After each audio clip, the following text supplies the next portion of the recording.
There are two ways to print. The first is to print a single image as seen on the screen.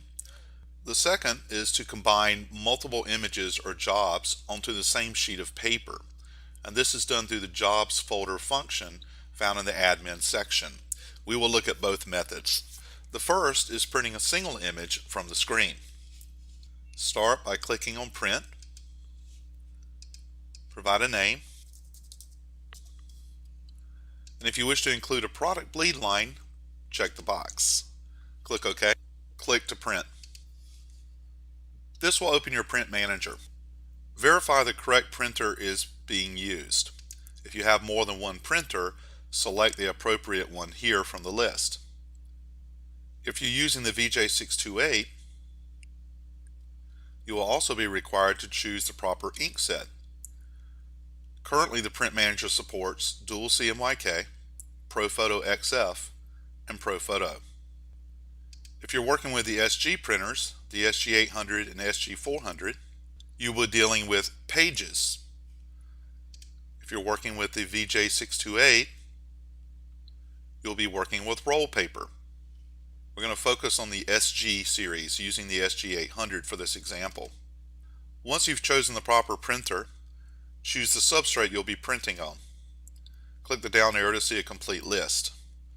In this case, it's a Unisub product. After choosing the substrate, choose a brand of paper that you'll be printing onto. In my case, TextPrint R. Then select your speed. You have three choices: high speed, high quality, or advanced photo. Depending on which speed you choose, it may affect the list of products found under substrate. For example, if you choose high quality, you will not see polyester products or mouse pads listed under the substrate. Ideally, high quality would not be used on those types of products, therefore those products have been removed from the list. If you go to advanced photo, you will see the only choices are Chromolux products and Technotape. On the right, you will see a preview of the image that's being printed. And here it is, the Vikings image that we had on the screen previously. And you can see the product bleed line. It shows the recommended paper size for this, 8.5 by 11. If you wish to zoom in, click on the magnifying glass and you can get an up-close look at the image. You should also make some color settings. Click on Color. Choose the appropriate type of image, photographic, graphic, or grayscale. You can make small adjustments in the color of the image by using the slider bars. Any adjustments you make, you'll be able to see it in the preview window. To reset to the default, use the reset button. Take care in making these adjustments. They should only be made in very small increments. Once you are satisfied with your settings, you're ready to print. Click Print and it will send it to the printer. The second method for printing involves printing multiple jobs onto single sheets of paper. To access this function, we'll have to go to the Jobs folder, which is found in the Admin section. Click on Admin button, then click Administration. It will open to the Jobs folder. Every job that you have saved for printing has been saved in the Jobs folder, whether it's been printed or not. Here you can see a complete list of everything that has been set up to this point. Using this area, you can also delete images if you wish. For our purposes, we're going to combine multiple jobs into one print sequence.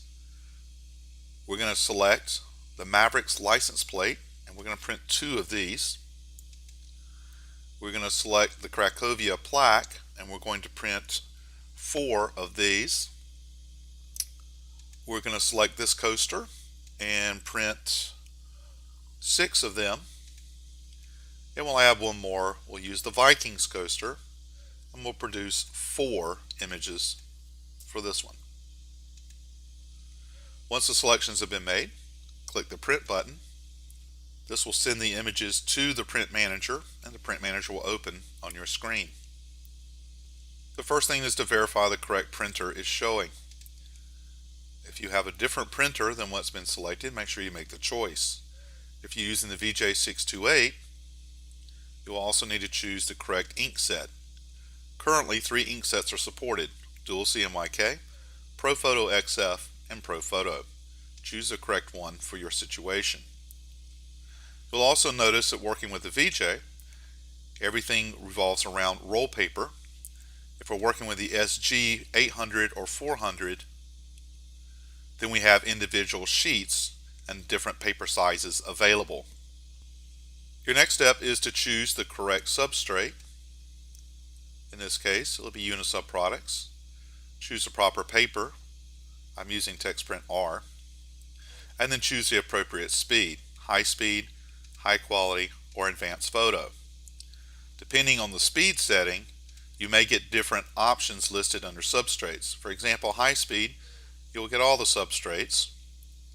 But if you go to high quality, you will see that polyester products and the mouse pads are missing. If you go to advanced photo, your only option is Chromolux products and Techno tape. You have a mirror function. Most images are mirrored. However, there are some exceptions, such as acrylic and glass, where you would not mirror it. In that case, you would uncheck the box. Currently, you'll see that the system has set it up to print with an individual print on each sheet of paper. So 1 print per page. And that's a total of 14 pages. And that's also using 14 by 8.5, which is what's recommended by the system to accommodate all the different sizes of all the different products.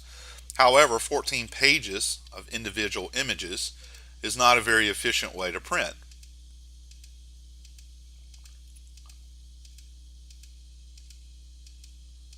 As you can see, the group images function will automatically group images together to maximize how many images will print per page. In this case, with 8.5 by 11, we've gone from 14 pages down to 4 pages. However, with 8.5 by 11, the large license plate will not fit. And in fact, you get a warning here: 1 or more jobs do not fit with the current page settings. You can select a different page size and see if that helps out. In this case, we're going to go with 8.5 by 14. And in this case, it is now large enough to accommodate all the products. We have a total of 5 pages instead of 14, and all the product images are accounted for. This has all been done automatically. In some cases, we may find that images are too close together. We can change the spacing using the spacing function here. And the system can actually rotate images as needed to help maximize placement on a page. By experimenting with different paper sizes, provided that your printer can print those different page sizes, you can see additional layouts and additional improvements in efficiency of paper use. If you wish to preview, use a magnifying glass and you can get a closer look at any specific page that you're printing. Once you're satisfied with the setup of the jobs, take a look at the Jobs tab. Under the Jobs tab, it does list the individual jobs that we sent for printing and the quantities that we set up for it. At this point, you can change the quantities. For example, with this coaster, if you decide you need to do 6 rather than 4, you can make the change right here, and we'll increase it to 6 units, and you can see they were actually added in as we made that selection. So anything that we change here will automatically be updated over here. If you wish to delete one of the images, simply make the quantity 0. Go to the Color tab and choose the appropriate setting based on the images you wish to print: photographic, graphic, or grayscale. You can also make small changes to color values of the images. If you wish to do so, use the slider, but do so in very small increments, and then look at the changes that you will see here. Once you're ready to print, click the print button and it will send the job to the printer.